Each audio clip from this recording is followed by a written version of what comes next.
Bali United berhasil meraih poin sempurna saat jalani matchday ketiga AFC Cup 2018 melawan klub Vietnam FC Tan Loa.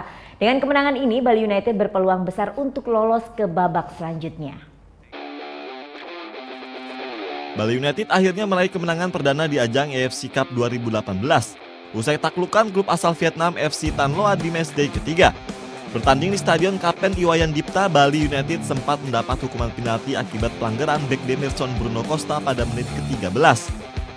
Namun beruntung Wawan Hendrawan sukses mengagalkan tendangan penalti Pape Omar Faye. Kesialan Serdadu Tridatu tak berhenti sampai di situ.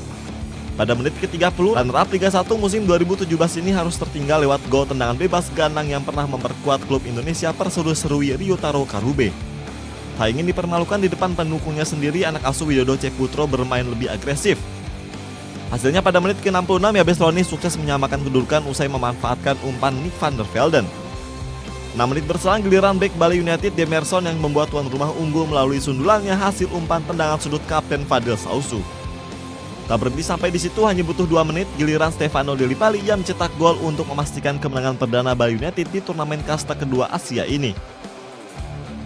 Selain itu, kemenangan ini juga memperlebar kesempatan lolos Bali United ke babak selanjutnya. Saat ini Bali United berada di peringkat kedua klasemen grup G dengan koleksi 4 poin di bawah Yangon United yang sudah mengumpulkan 9 poin. Jika ingin lolos, Serdadu Tridatu wajib memenangkan 3 laga yang tersisa di grup G.